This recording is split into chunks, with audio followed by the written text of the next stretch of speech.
we can get started. I think most people will show up. Your traffic is terrible. I'm getting over here. I mean, yeah. And the rain, and suddenly it's dark, like yesterday, I realized, oh, We are live streaming on YouTube now. okay, Okay. we are live. Okay, and just give me 1 second to start my backup recording.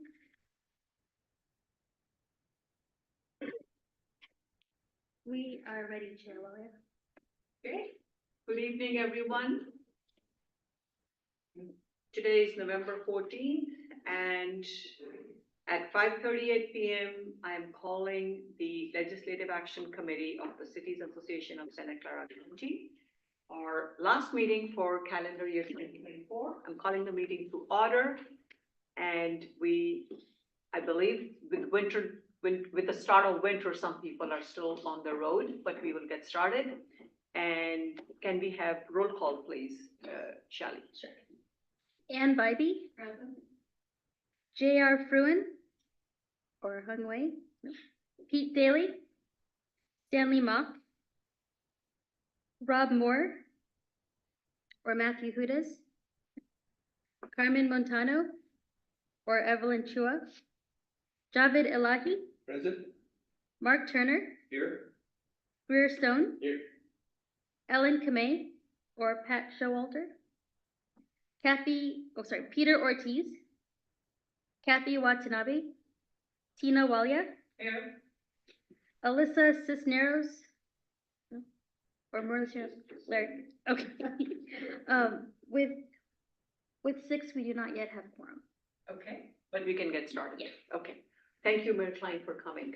I know some other cities, we got an email from Cupertino with Hung Wei on leave, or not in a position to come, the alternate. JR had another conflict, so I don't believe he'll be here for this meeting.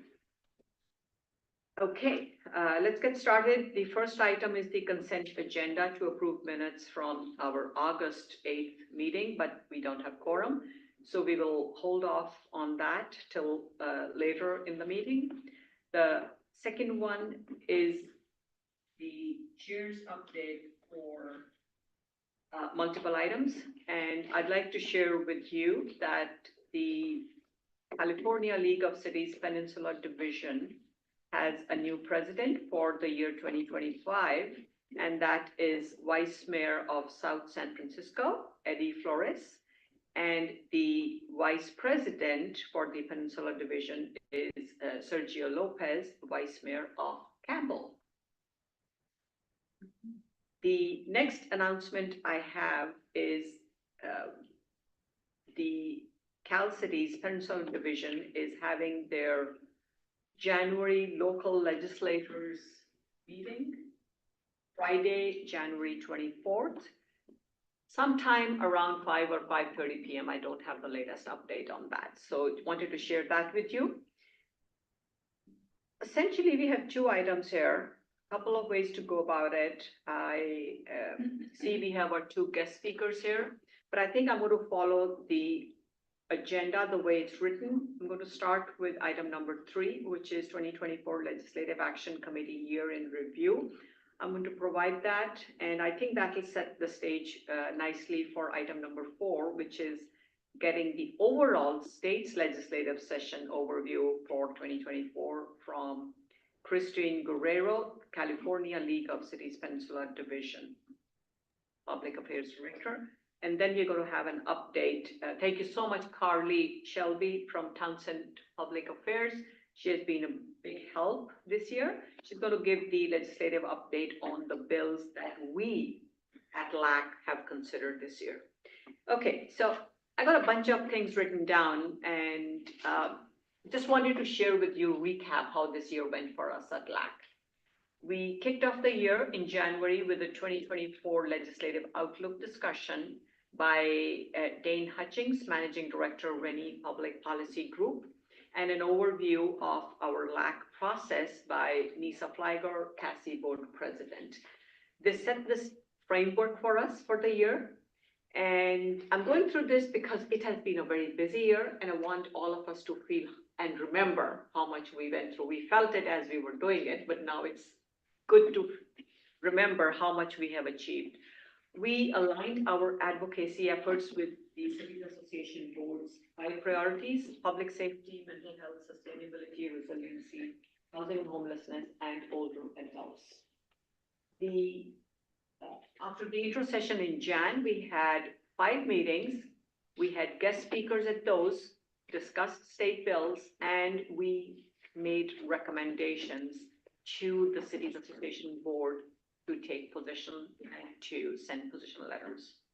Our guest speakers, Shally, thank you so much for a lot of the work there. We had State Senator Josh Becker, Senate District 13. We had 3 Assembly members, Assemblymember Mark Berman, Assembly District 23, Assemblymember Evan Lowe, District 26. They came in March, and then in August, we had Assemblymember Gail Halloran, Assembly District 28. In fact, that's when we met in Morgan Hill, thanks to their turnout. Come back anytime. Talk of traffic. Okay. Yeah. In June, we had invited Silicon Valley Clean Energy's CEO, Monica Padilla, and Benna Chang, the Director of Government and Legislative Affairs. This was also to align with our discussion on climate and sustainability legislation that day. And lastly, but very importantly, Carly Shelby, Senior Associate Townsend Public Affairs, was our guest speaker in August. She helped us look at AI bills that day. And Carly is here today once again to walk us through all the bills that we took positions on. So what have been our achievements? I look at our achievements this year as twofold. We had 9 guest speakers to engage with on issues that are important to each of the cities. Secondly, discussing many bills, sending position letters. That's the way we can have direct influence in Sacramento. And we hope they agree with us, but even if they don't, they get to hear from us.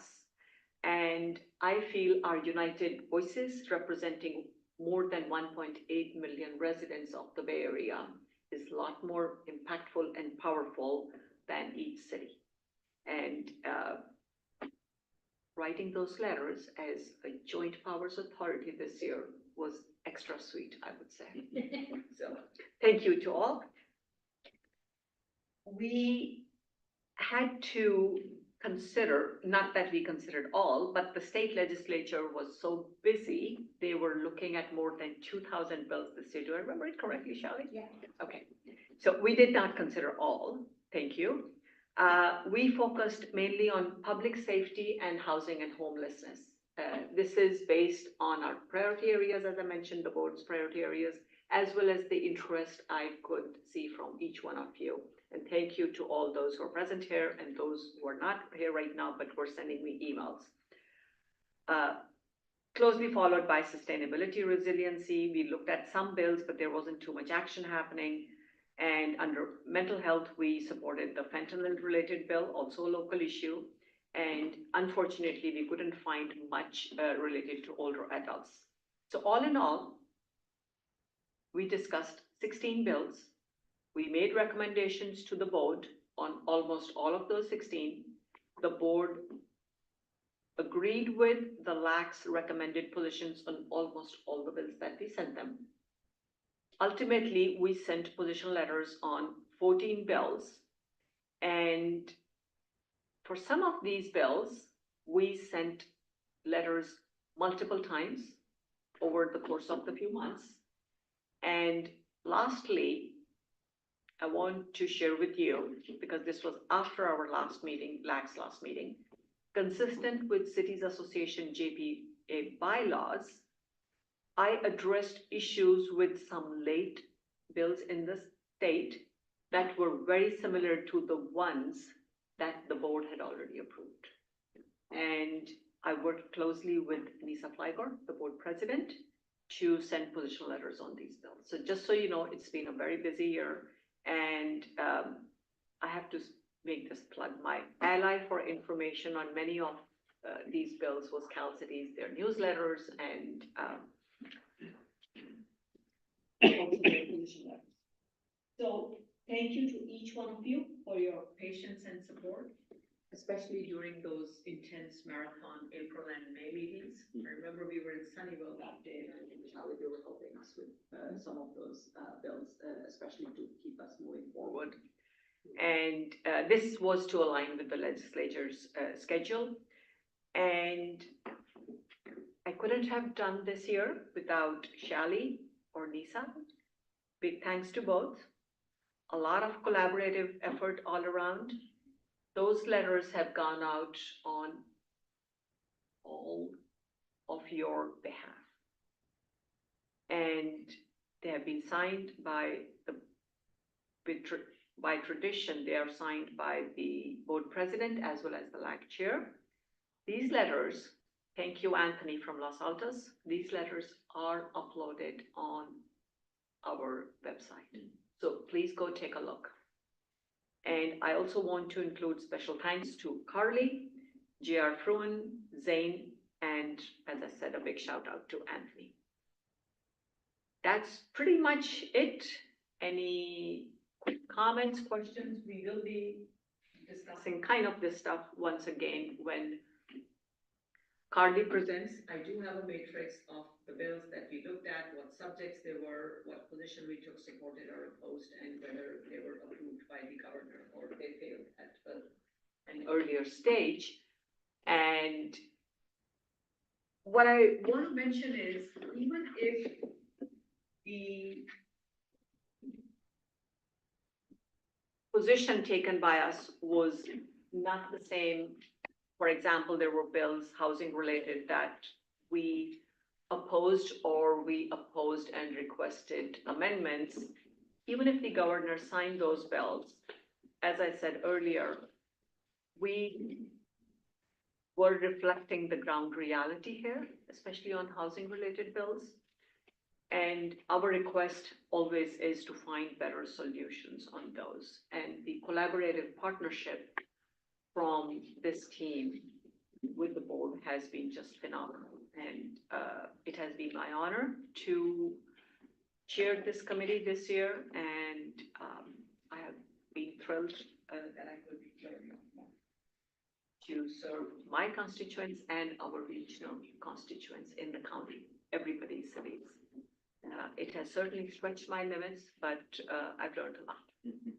And with that, comments, thoughts? Well, I think we did accomplish a lot, and I think under your leadership, we did a great job. And so to you, I'd say congratulations and thanks for your leadership on this. Yes. Thank you. You're welcome. I would second that. I think you were very thorough and led us through a lot of complex bills, and I guess there's more coming up. Yeah. Many more. Thank you. Yes, a lot more coming up. Other thoughts? Yes, I just want to say you did a fantastic job. I know you were worried about the bandwidth and everything else if you go back a year from now, and I think you did a fantastic job as far as figuring out what bills to focus on and who to partner with and bringing in specific speakers to talk about the issues. So thank you for your efforts. Thank you. There's still. Yeah, I just want to second everything everybody's saying. I mean, this is my one and only time on this committee, but was really impressed with just how it operated, and just kind of appreciated how you were able to, I think, winnow down the thousands of bills and really focus in on what was going to impact our constituents the most. And it never felt overwhelming, but I felt like we were able to really kind of focus in there on what was the most important, and make that way leverage our voice in the most meaningful way. And I think that was a good strategic approach that you took. Thank you. Appreciate it. Public comment? No public comment. Okay. I Should close. we nominate you for the second?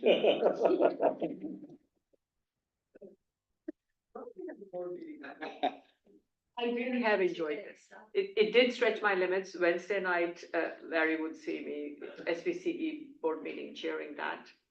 And Thursday night, this, every month. I had 2 in a row. Shally would get some odd timed phone calls Thursday, not late at night, Thursday morning. Yeah. Keep my mind organized. It has been very educational, and I genuinely believe it has helped me support my constituents better and think about the issues at a regional level. So as I go into my second term as council member, I will be a lot more effective. The regional collaboration and learning from each one of you. Really good. Thank you. Okay, let's move on to item number 4. Chair Williams, before we move, I'd like to acknowledge that Vice Mayor Hudes has joined us. Thank you. Still don't have quorum. I apologize for It's being okay. late. No, it's totally fine. Thank you. So 2024 legislative session, and our first guest speaker is Christine Guerrero, Director of Public Affairs, League of California Cities. She has worked for over 20 years in the public affairs and government relations sector, leading strategic advocacy and engagement currently for our cities. Her primary role is to work with local elected officials, city staff, and third-party stakeholders statewide to advocate for enhancement and preservation of local revenues and protection of local control for cities. Yay, we need people supporting us, local control for cities. That has been the theme here this year, Christine, so I had to mention that. Very, very important to us, and thank you for that. She has, her most recent work includes spearheading efforts to include a local solutions fund in Los Angeles County's voter-approved measure rate to provide long-term funding for affordable housing and homelessness.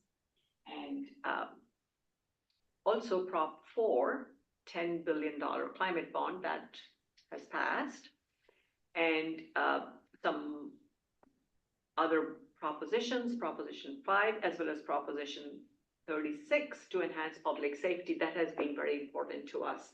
A lot of our bills on public safety, I'm holding off on that. Carly will talk about those. Those were signed by the governor, and it's good to see that Proposition 36 pass, because statewide, that has been clearly important. And thank you, Christine, for your efforts on that one specifically. Christine received a BA in Political Science from UCLA and was a Dean's Merit Scholar in the Masters of Public Administration program at USC. She has received awards for outstanding advocacy on behalf of cities. And without further ado, I will turn the microphone to Christine so that she can talk to us about, give us an overview of 2024 legislative session. Welcome, and thank you so much for coming here, Christine. Thank you, Madam Chair. Good evening, everyone. I'm happy to be here today. I am filling in for the Peninsula Division's new Public Affairs Manager, Montana Cruz.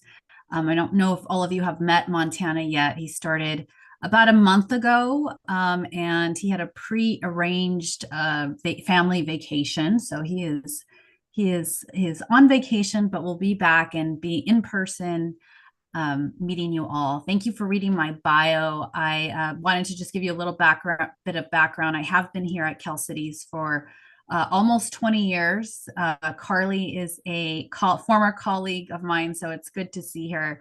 I'm based in LA County, and I just became the Public Affairs Director for CalCities, overseeing the Public Affairs team. So I'm really happy to be here today. Looking forward to meeting you in person in the future.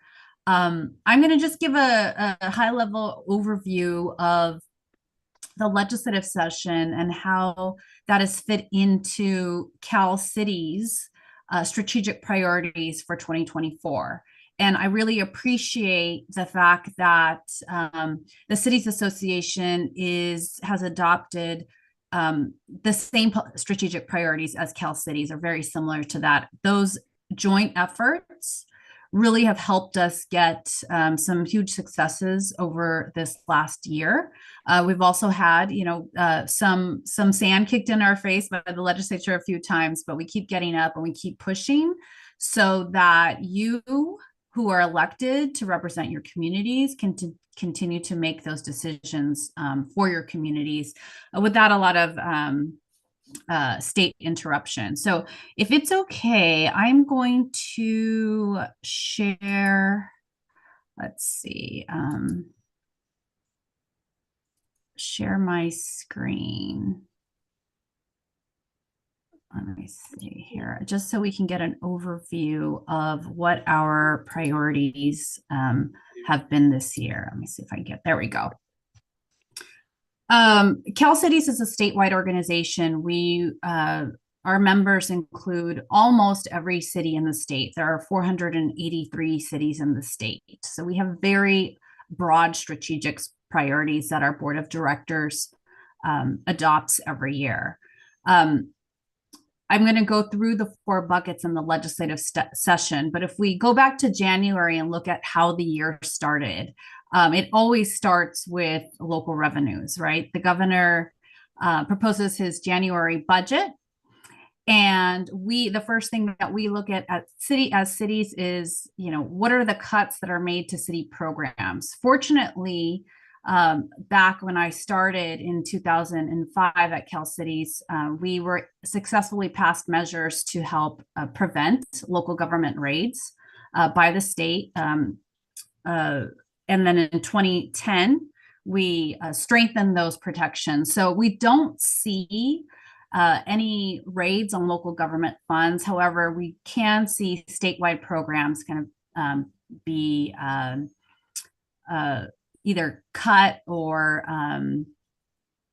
just held back a couple of years. So we look at that. The governor had a shortfall in the earlier part of the year, about a $28 billion shortfall that was projected because of a decrease in income tax revenues. And so the legislature and the governor had to figure out ways to balance the budget.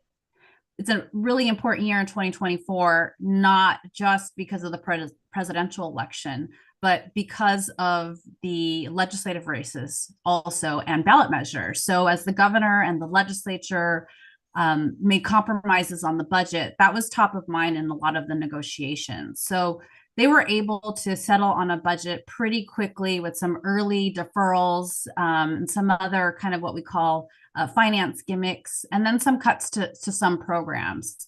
There were some initial proposals from the governor to not fund the HAP program, which is an important affordable housing and homeless program that the state provides to counties and continuums of care and cities.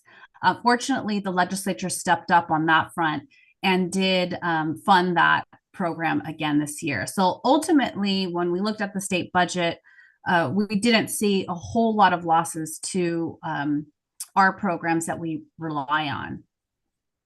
What we were looking at from the CalCities perspective and the legislature and the governor when it came to the threat to local government revenues was a ballot measure that was that qualified for this year's November ballot. It was sponsored by the California Business Roundtable. You all may recall that measure, which would have limited fees and other local revenues for local governments. So basically, a city would have to prove that a fee met the minimum amount necessary to provide a service. And that's a new legal litmus test that would have been very, very difficult for cities and counties to meet, to raise their, to meet their fees and to serve their residents with the programs and services that they offer. We at CalCities had prepared for the last year and a half to fight that ballot measure. We worked with labor groups, some business groups, the legislature, and other key stakeholders to build a coalition prepared to defeat the ballot measure. We also worked with the legislature on their challenge of the ballot measure all the way up to the California State Supreme Court. Fortunately, over the summer, the California Supreme Court ruled that the measure sponsored by the California Business Roundtable, which we had called the Taxpayer Deception Act, was struck down by the courts because the court has ruled that the CBRT measure was a revision of the state constitution and not a mere amendment, which the ballot process, the initiative process is designed for. So we're very fortunate that the Taxpayer Deception Act did not ultimately make it to the November ballot. That saved us a lot of time and energy to focus on legislative issues and other ballot measures. But we do, we are just monitoring the conversations in 2025 to see if a similar measure, something that could meet the standards set by the California Supreme Court, could be put on the ballot in 2026. So we will keep our eyes and ears close to the ground on a measure like that. But we're very grateful that that did not make it to the November ballot. So that was some of our work to protect local revenues. In this climate change resiliency and disaster preparedness space, here at CalCities, our biggest work was on the climate bonds this legislative session. A lot of half of the ballot measures that you saw on the November ballot were put on the ballot by the legislature. So they were legislative bills that went to the voters. One of those was the climate bond. It's a $10 billion climate bond that was just passed by voters 2 weeks ago.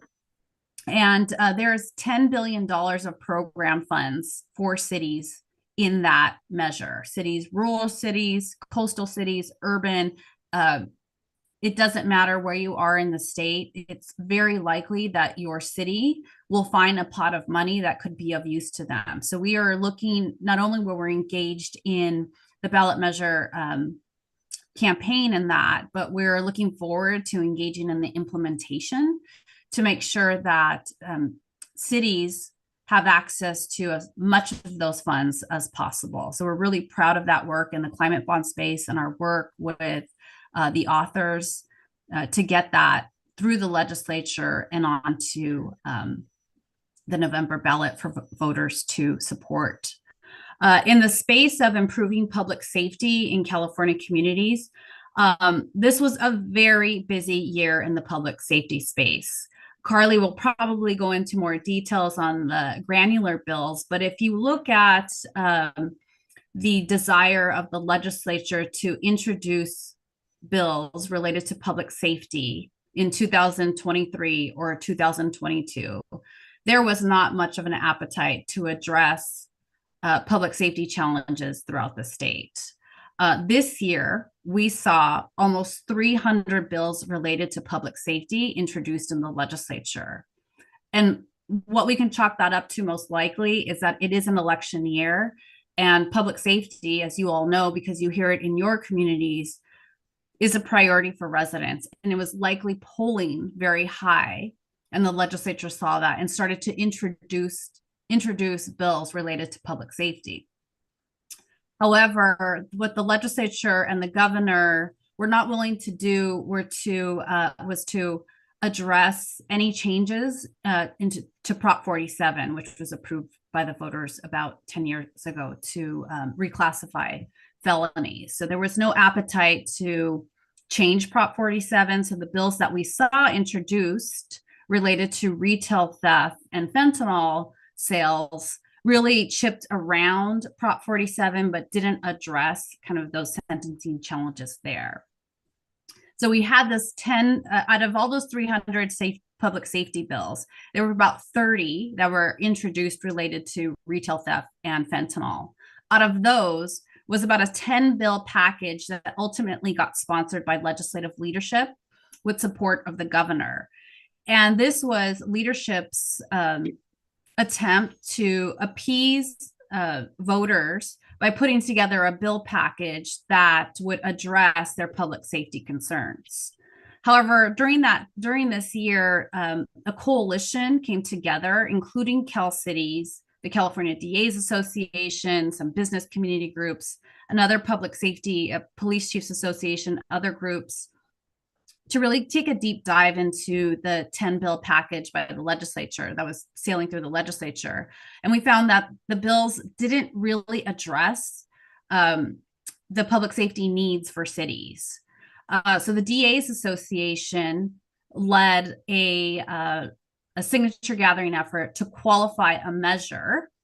And during that, to try to persuade the legislature to put more teeth into their 10 bill package.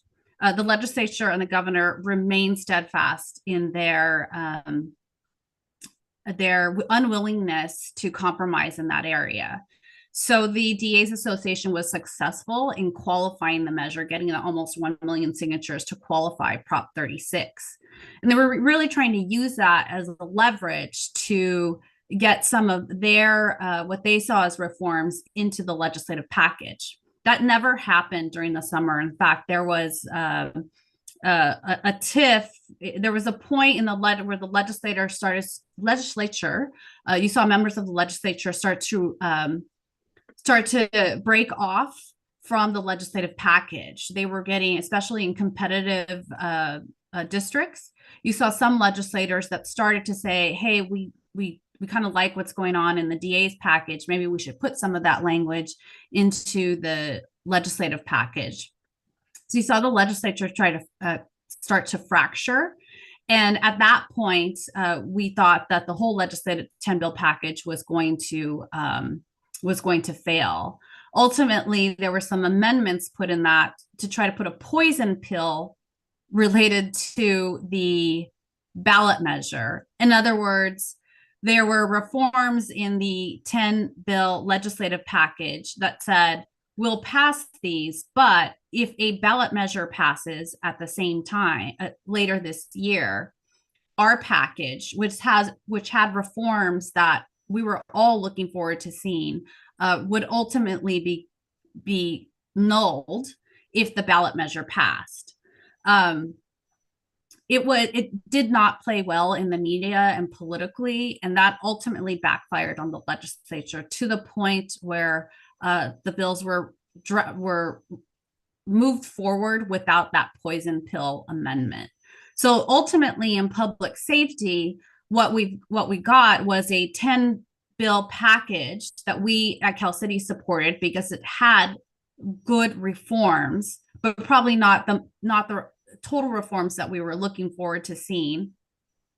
And then we also ended up getting the voters to adopt Prop 36, which has more reforms and some revisions of Prop 47, very moderate revisions of Prop 47. So what we found is that this was a year of public safety reforms that we would not have seen in any other legislative year prior to this. And that mainly chalks up to the fact that we were in an election year. So that's probably why you've seen the success of so many public safety bills. If you look at the vote count by county, Prop 36 won in every county in California. There is if you look at the map, it is green everywhere from Northern California to Southern California, inland to coastal. Prop 36 won in every county, and that's not an easy feat for any measure. So you can tell where voters and the community is. We'll see what happens in the legislature next year on this front, if this was enough reforms or if you'll see more going forward. So some good reforms moving forward, and we'll be working on the implementation of both the legislative retail package and the ballot measure package going forward. And then on our fourth strategic priority, which is to expand investments to prevent and reduce homelessness and increase the supply of affordable housing. We saw a couple of major activities happen at the state level. Number one, the governor had another bill. This was a legislative bill that eventually went to the voters for Prop 1, the governor's bond to revise the Mental Health Services Act and then to help build more homeless shelters and mental health facilities throughout the state. So there's huge pots of funding that will be available to cities. Will actually start applying for those within the next 2 months. So that was one major success that we've seen on the homelessness front. We've also were able to get back into the budget that $1 billion in HAP funding, which is really important to local governments. That had originally been taken out of the budget by the governor. Those are kind of four of the major buckets that Cal Cities has been working on. We've had a lot of smaller bills that have kind of gone through the legislature, some wins on recovery housing to bring some oversight and transparency into that area with recovery housing facilities that are in some of your communities. Another big front on the housing side was that we were successful in helping to push for a state audit of the housing element process that was sponsored by it's a joint committee audit sponsored by Senator Glazer. That audit is going to start early next year, and there is actually an open comment period where your city can submit comments to the state auditor on your city's experience on the housing element process. I know it's been a long and arduous process and sometimes subjective. And so some of those, we want to be able to make it easier for cities to meet their housing element process. There are many good actors, most good actors going through the housing element process, but it has been a very difficult process at the same time. And so making it so that cities can succeed in adopting their housing element and actually getting to meet the state's housing goals is a big priority for Cal Cities. And so we're hoping that cities will comment on that state housing on the audit going forward. Some other housing bills to note. Unfortunately, the legislature has continued to introduce punitive measures related to housing elements and the builder's remedy. We did see some of those bills pass this year, despite our efforts and your efforts to oppose those. We saw AB 1886 by Assemblymember Alvarez, which expands some of the builder's remedy criteria of when it can be, when the shot clock starts on builder's remedy. We've also seen AB 1893 and SB 1037, which increase fines for cities when they're not, when they haven't met their housing elements. So we're seeing a lot of punitive measures. Unfortunately, we want to work with the state to see more carrots in this process. Also note that, we've seen hundreds of bills related to pushing cities to permit more housing. And I think for the most part, cities have been following those bills, but we haven't quite seen the housing that the state is looking for. So we're looking forward to having those conversations with the legislature on what works. Certainly, we know that that the funding and the infrastructure needed to go with housing is very important to cities and local communities. We can't accommodate a lot of housing unless you have those streets and roads and those pipes and the other programs and infrastructure to help support that housing. So those are conversations that we continue to have with the legislature. And if we look forward to what's going to happen in 2025, what we're going to see is about 34 new legislators coming into both houses combined. So it's a big change in the makeup of the legislature and the conversations that we'll be having with legislators. We'll probably have about 10 legislators that come from local government, that come from city council dais like you did. And so we're hoping that will help us in these efforts to bring more resources to your communities that you serve. What's also going to be interesting for next year is the budget. The Department of Finance has come out with some budget numbers, some early budget expectations, and revenues are looking good for this year. But with the new presidential administration and some priorities that the government might have to defend California in some of the federal government's punitive measures, we may see some different conversations related to the budget in terms of how does California keep the funding that it has, or increase internally some of that funding to protect itself from any punitive measures from the federal government, if that should happen. We are going to be, Cal Cities is going to be moving forward in its strategic priority creation process for 2025.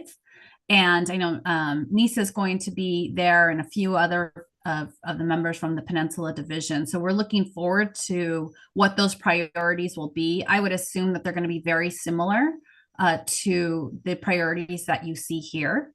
And we're really looking forward to continue to work on the climate change issue and housing issues, and particularly homelessness, bringing more resources for cities related to homelessness.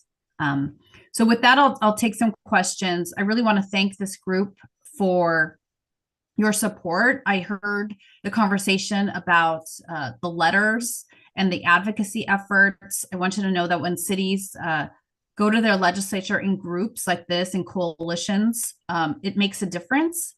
I encourage you to continue to do that.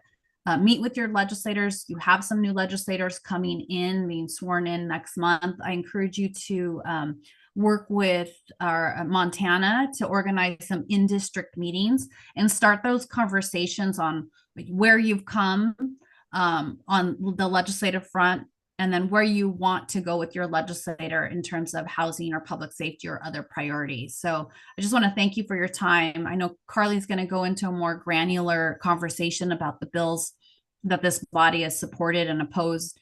And hopefully I will meet you all in person in the very near future. Christine, thank you so much. That is a fabulous overview, and I will say getting a state overview from you regarding Cal Cities and what's happening in Sacramento worked out very well for us. Deeply appreciated in all your work with the different propositions, and I wanted to specifically call out something which will come to my mind in a moment. Let's ask her questions if we have any. Could you clarify when the public comment period is open for cities to give comment on the? Oh, it already is. It's already open? The audit. Yeah, Kristen, Shali is wanting to confirm with you. Could you please mention the audit for HCD regarding the housing element? I believe it is comment period is already open. Can you please mention that again? Yes. So the state auditor is doing an audit on the housing element process. I can put the email. I think there's an email where cities can send comments, or any member of the public can send comments on the housing element process, and for the state auditor to consider as they are moving forward in this process. We expect that the audit would be completed around this time next year. Thank you. That's great. Yeah, and this is what I wanted to say. As you walked us through the public safety aspect, that has touched most of our cities here, and the position letters that we sent, even if some of those specific bills that we were supporting did not move forward, overall, the impact between the 10 package bill that was signed by the governor, and especially the Prop 36 passing, is just phenomenal. I think it's going to help all the cities here in the Bay Area. And thank you for pointing out that Prop 36 has won in every county in California. I think that speaks very loud and clear the impact and the focus on public safety, how important it is for people up and down the state. And also, you pointed out the housing-related bills, essentially punitive measures introduced.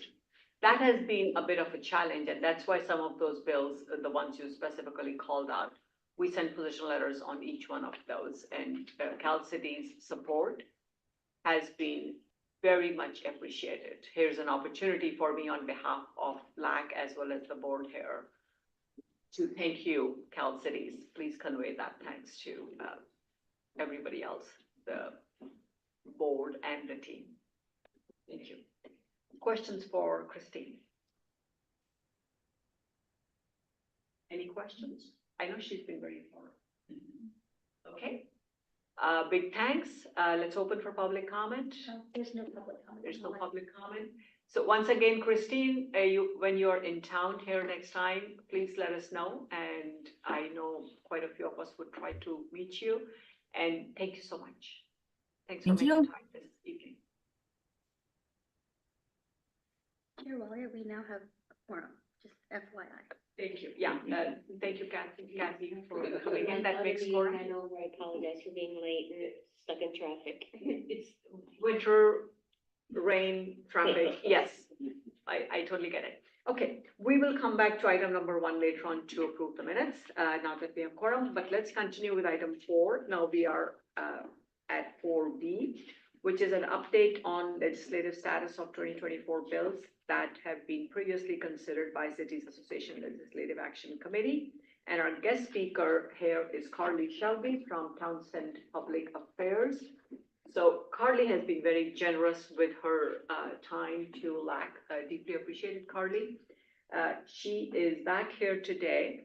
And for those of you who don't know, Carly is a senior legislative associate at Townsend Public Affairs, which is a full-service lobbying and grant writing firm in California and Washington, D.C., specializing in representing local agencies.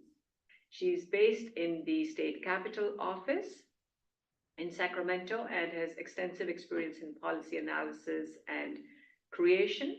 She works to provide local government clients with the tools needed to achieve legislative and funding goals.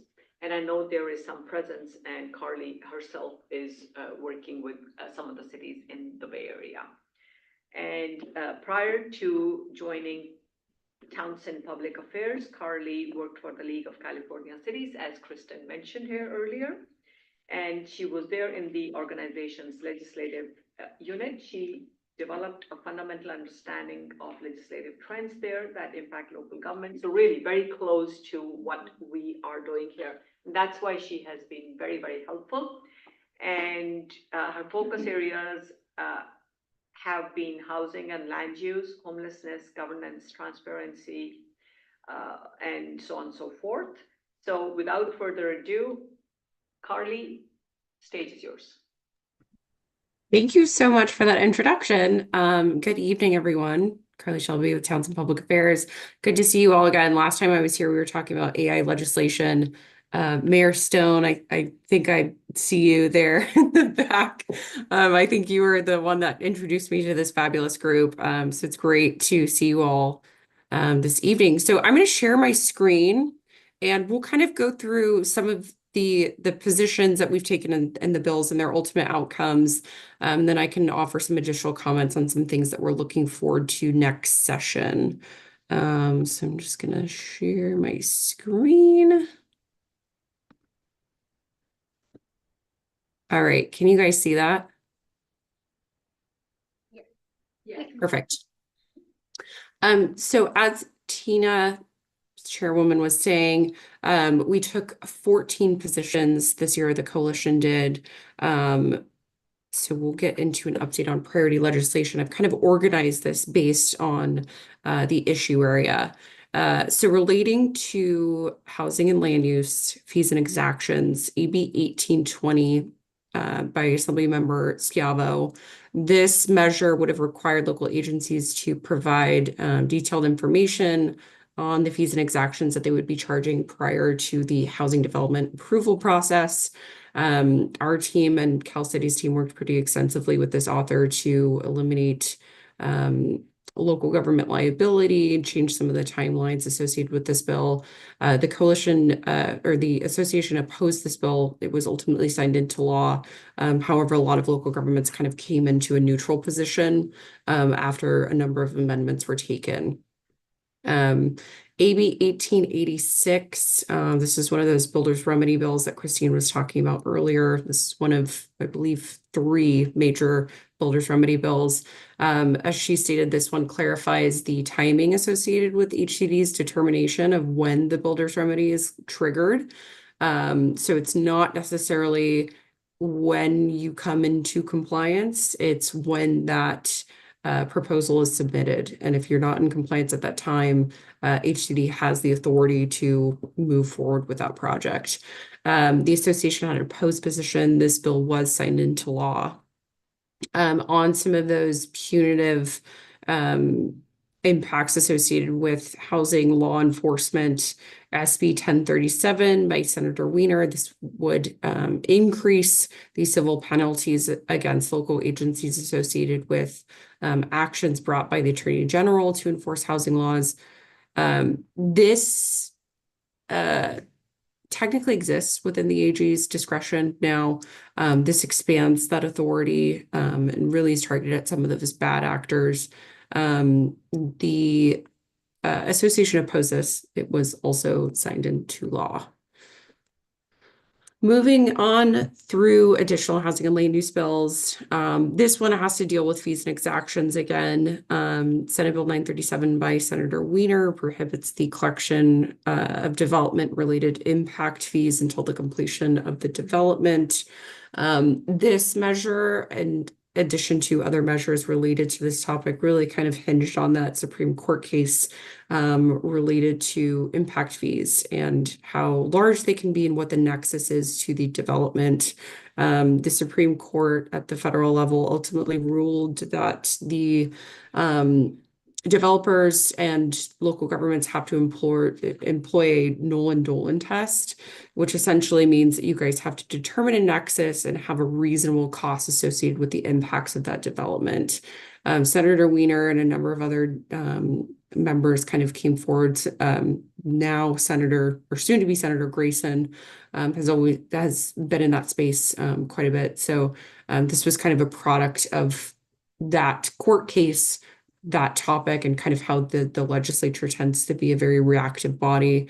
There were a number of amendments taken that ultimately were backtracked by the author at the final moment. The association had an opposed position. This was signed into law. I would imagine that this will be a recurring topic next session as well. Again, on compliance with housing, AB 2023 by Assemblymember Quirk Silva. This creates a rebuttable presumption of invalidity in any legal action challenging a local government's action related to housing development and compliance if HCD finds that those actions do not comply with housing law.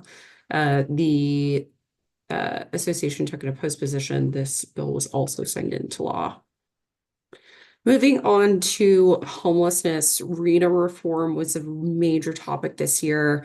There was a report due at the beginning of this session by HCD to the legislature with suggestions, both statutory and regulatory reforms to the regional housing needs assessment and determination process prior to cycle 7.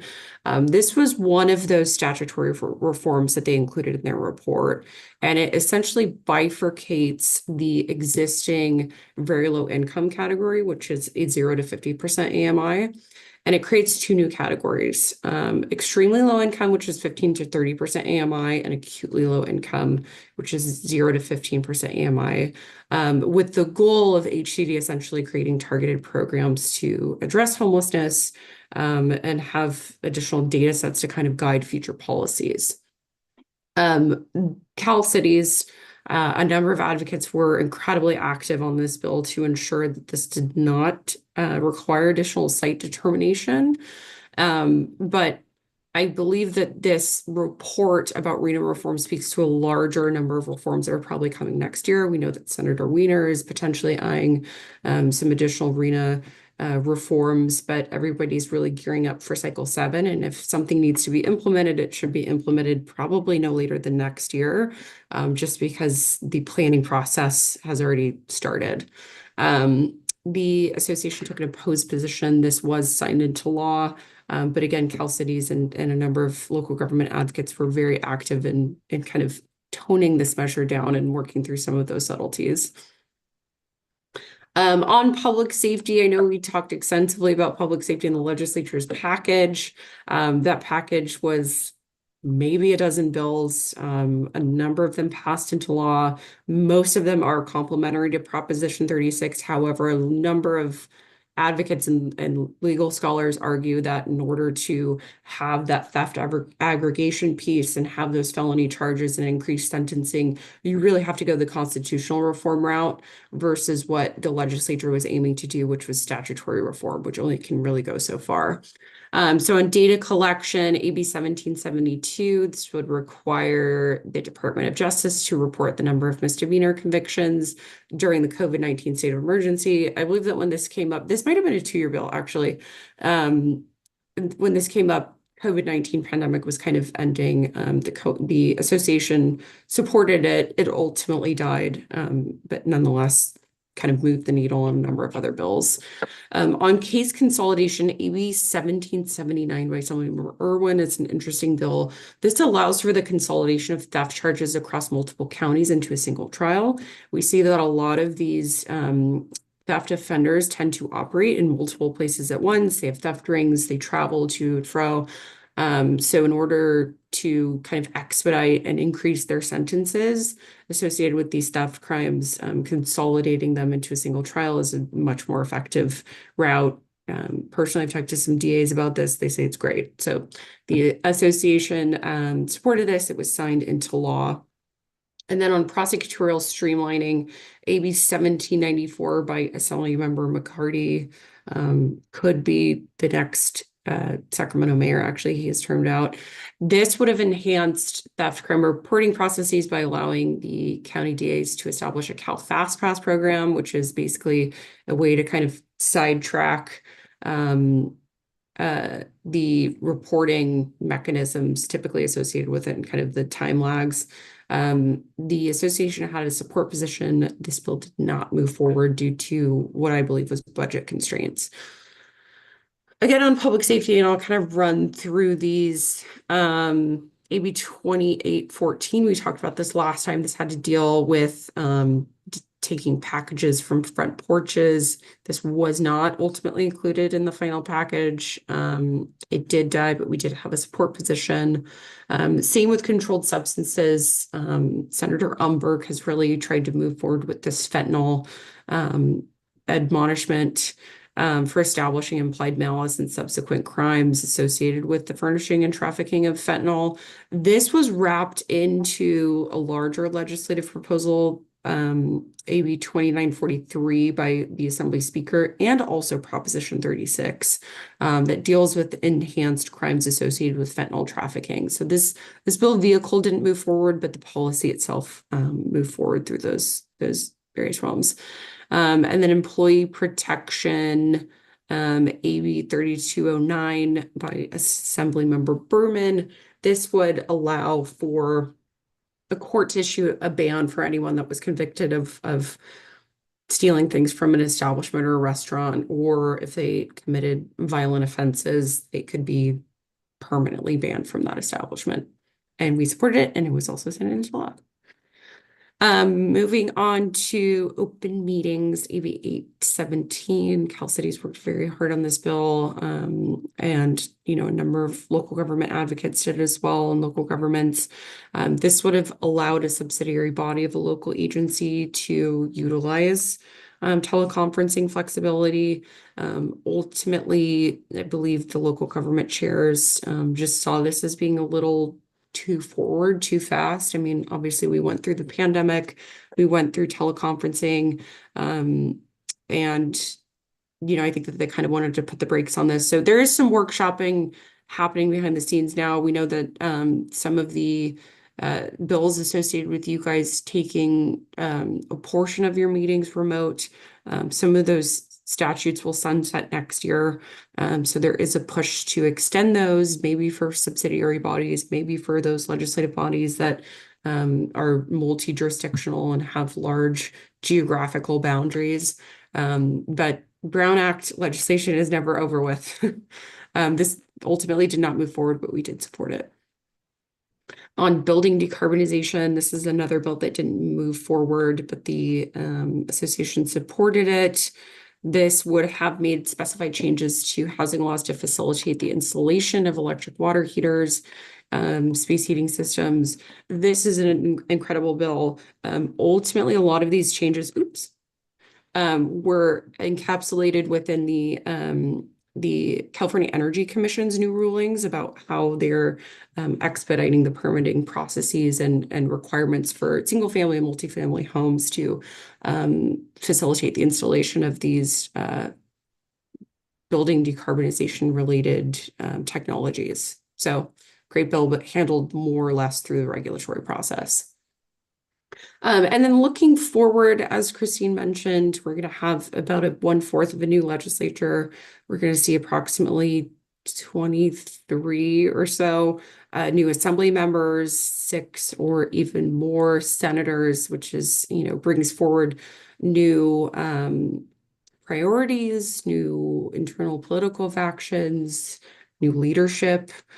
We understand that the Senate pro tem, Mike McGuire, he will be terming out in 2026. It's likely that there will be a leadership transition next year. So always exciting. There's going to be new chairships, everything now that we have these term limits and everybody terms out in these massive classes now. In terms of the budget outlook, we had a massive deficit last year that we solved for through shifts, delays, and phasing in some taxes sooner rather than later. Obviously, we have Prop 2 and 4 that passed. In terms of their budget impacts, the general fund draws that it will take us to pay down some of those bond funds total about $900 million per year, but that's only about 1/2 of 1% of our general fund budget. So not much of an impact, but we could see some of those funds hitting the streets as soon as the next budget cycle. There could be announcements related to some grant funding programs that you guys could apply for related to the climate sphere. Fire insurance affordability is always a hot topic. This was something that was handled through the regulatory process last year. We understand that there is a insurance working group that has convened within the Senate. Senate Pro Tem McGuire is kind of leading that charge.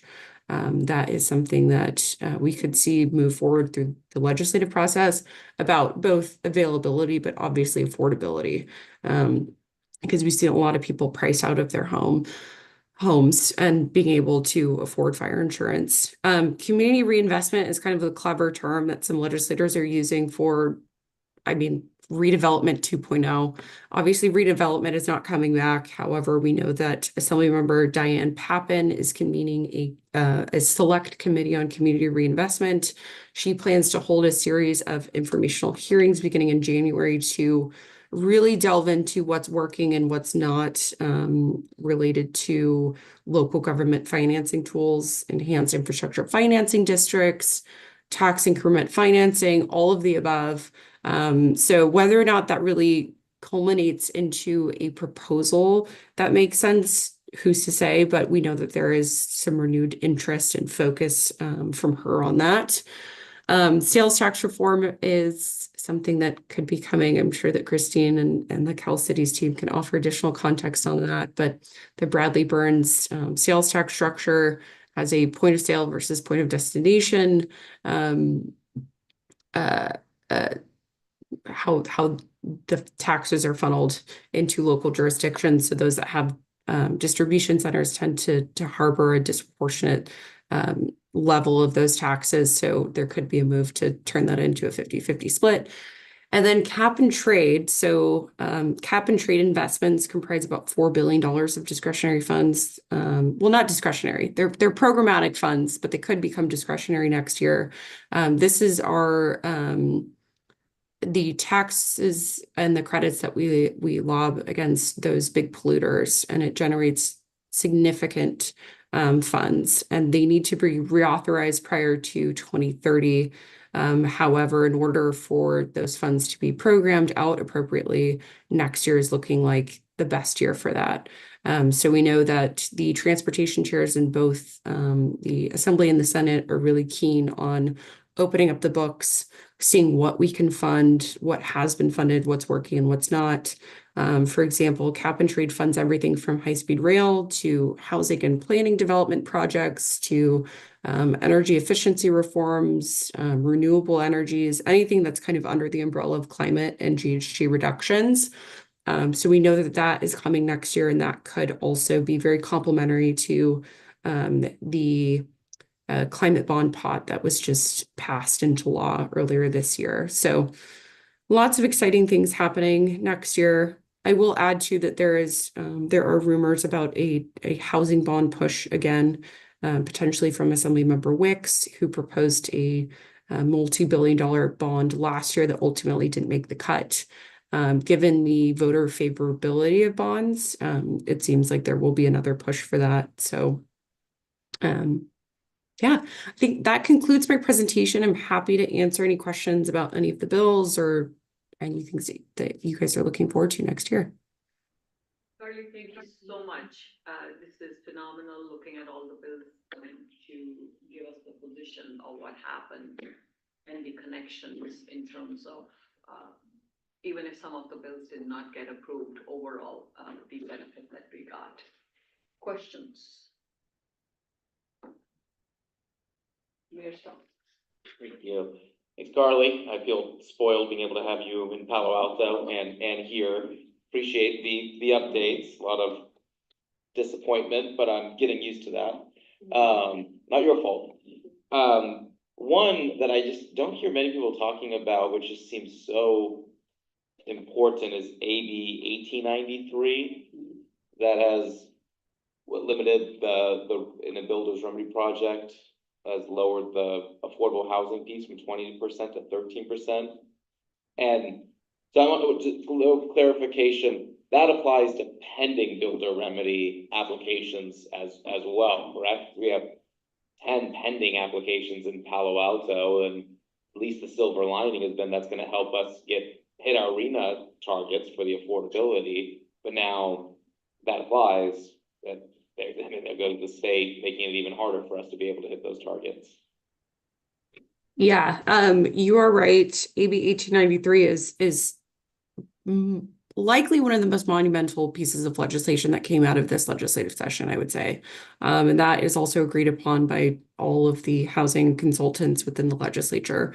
What Assemblymember Wicks was seeking to do through that legislation was to strike a balance. I don't know if that balance was struck ultimately. And keep in mind that this is an iterative process. I mean, every year we revisit this legislation. There's always room for tweaks, for feedback. But yes, essentially the balance was, let's cap some of the density and location requirements associated with builders remedy processes, but let's expedite them through lowering these affordability caps and other things that developers tend to have challenges with in terms of moving forward these housing projects. So yes, it's a major bill. And, you know, as much as you guys are experiencing these builders remedy applications, the feedback is really invaluable as we can kind of communicate that with our members, with the legislature, with, you know, key committee consultants, just on how this is impacting your communities. So I hope that answers your question. It does. I mean, the thing that really doesn't make sense to me is that it's on pending applications, because that shows that it was already financially feasible for these developers to be able to build the 20% because they submitted the application. So I just don't understand the logic in then reducing it to 13%. Yeah. Yeah, one of the key points that I will just note, and I'm curious to see if this will happen in some of your communities, is if these projects move forward, we have to think about the legislature's overarching goals in a larger concept. And those are housing affordability, of course, but also school accessibility and all these things. So as we see builders remedy projects move forward, we think about, well, how are they effectively planning for the public schools within those districts that maybe cannot accommodate the influx of children that may come from these massive developments. And so are they giving, portions of their land back to the schools? Are they paying these impact fees effectively? So looking at it through that holistic lens is, I think, really important as we communicate to the legislature. Agreed, thanks. Thank you so much. Other questions? Yeah, thank you. Thank you for the report. There were some items that you mentioned in your presentation that were not in our packet. So I don't know what, 937 and a number of the other housing were not included. So I don't know if it was a date issue or what, but if you have a more up-to-date matrix, that would be helpful for us to see. The second thing I wanted to say is on the in the area of wildfire and safety, public safety. I know there's a lot of attention on theft and retail theft, but is there work going on additional measures to make us safer from wildfire? Thank you. That's a great question.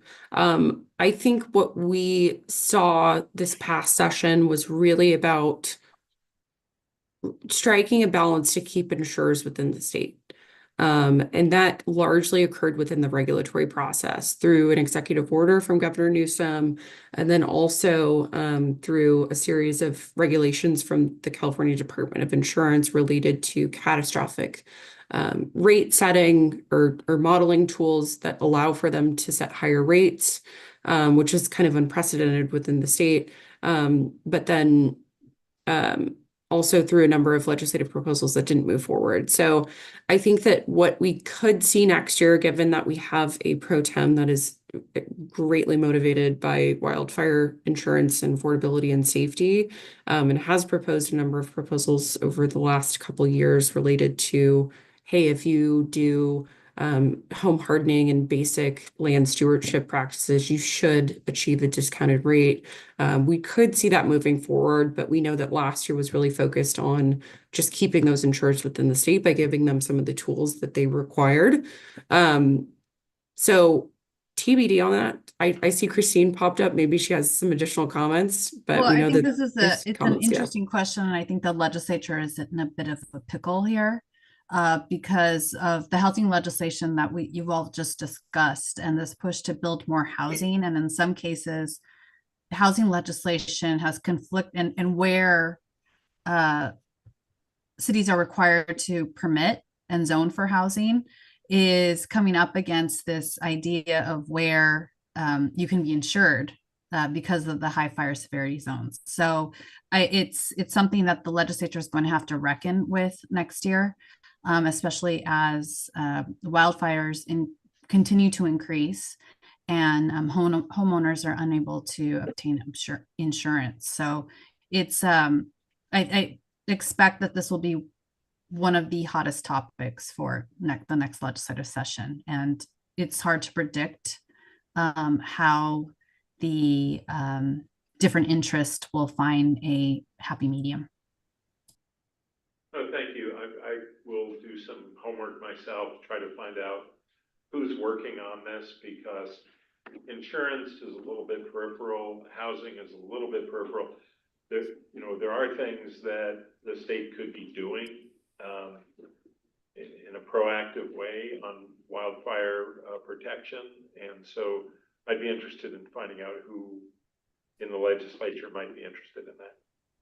Yeah, in Cal Cities, we're actually, your question's very timely. We're going to be starting a working group on this. I'm not sure that we as cities have a whole lot to, we can join the conversation and help monitor it. We don't have a lot of regulatory authority, obviously, but it's a concern for our residents in terms of affordability. So if I will get your email after this call, this Zoom, and then we can forward that to our staff who is going to be coordinating these conversations among cities.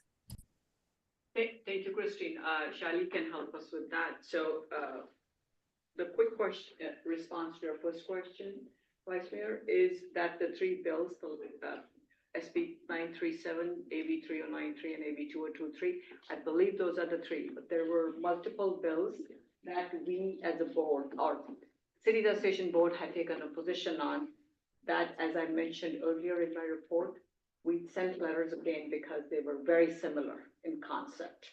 So some of those did not get discussed here because they popped up in the time when there wasn't enough time to have a LAC meeting, but we needed to send, so there are a couple of those bills there.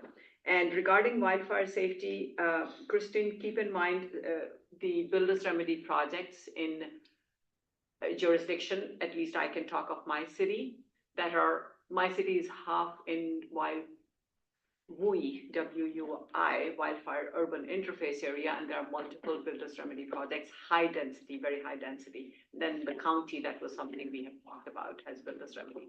So those issues are challenging, and even if the legislature works on it next year, it's an issue for the cities and the residents because it just doesn't add up. I'll leave it at that. And we have a question from Council Member Elahi here.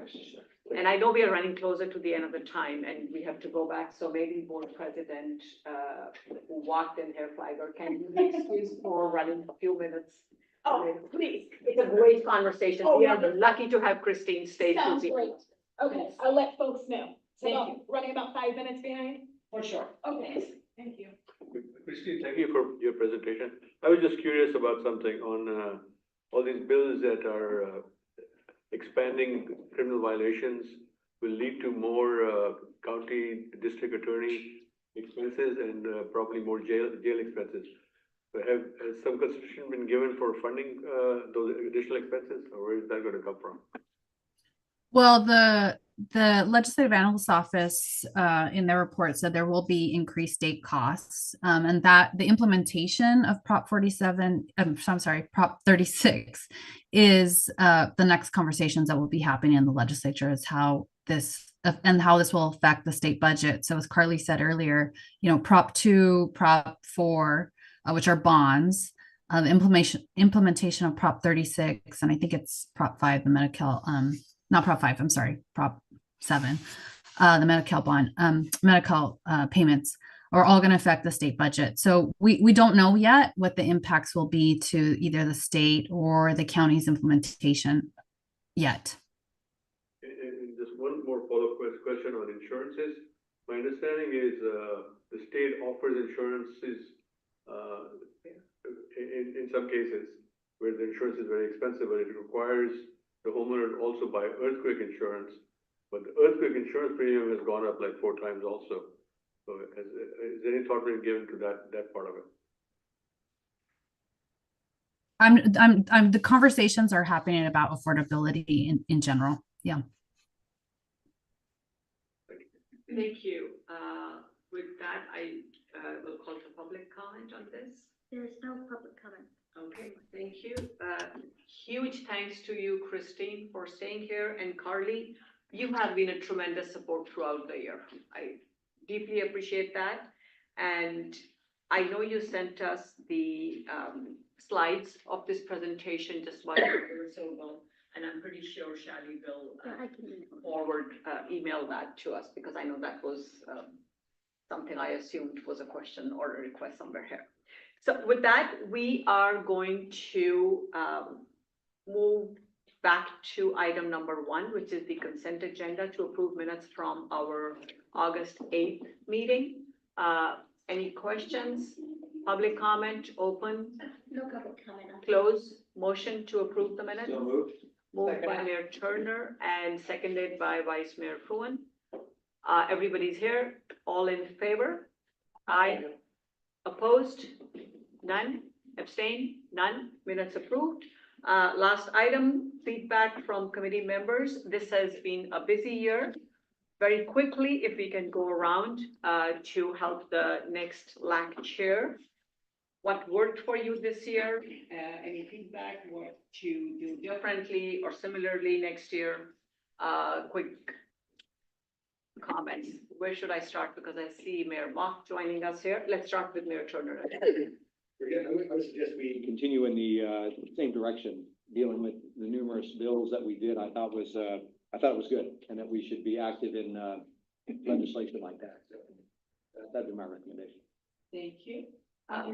Agree with that and focus on the, I know there's a magnitude of bills, but let's focus on the ones that are important in our respective communities.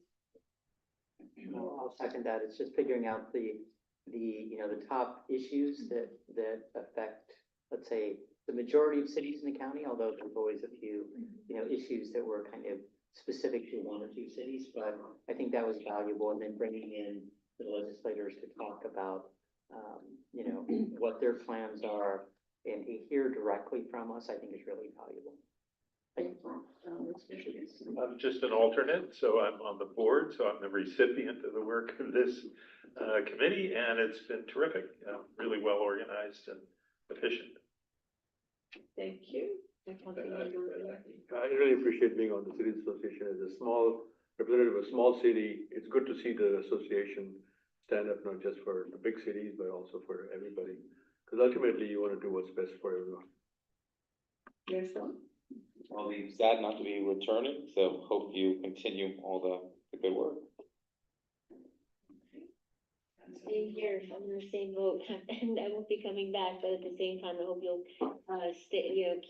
keep the progress moving ahead and the advocacy more than anything else, I think is very important. So thank you. Thank you. Thank you, Tina, for your leadership. You've done an excellent job with the entire group. I really appreciated it. Thank you. You already got the thanks for helping me earlier. And we are aware that you had another meeting, the conference scheduled, right? So thank you for coming now. Back to Mayor Mock. Very interesting, very informative. I think that the format is almost perfect. I need to put more time in it myself, so I'm the one at fault. And I would say that it's helped me quite significantly. I still have a complaint, though. There are just too many laws that are passed. And I think that, and I thought about it today as I was with Mark Berman. And I was thinking, for every law that's passed, we should take a law off the books. We have too many laws on the books. If these guys are going to give us the effort to have 900 laws every single year, let's take 900 off. So maybe we can add that to one of our position letters next year. I can't think of anything else. I have to say thank you. It has been an honor, a privilege. I've enjoyed this year. It's pushed my limits, as I shared earlier. Couldn't have done it without the support and patience of each one of you. With that, it is 7 o'clock and the meeting is adjourned. We can take a 5-minute break and then we'll start the board meeting. Thank you so much. Thanks, girl. Yeah, we're just next year.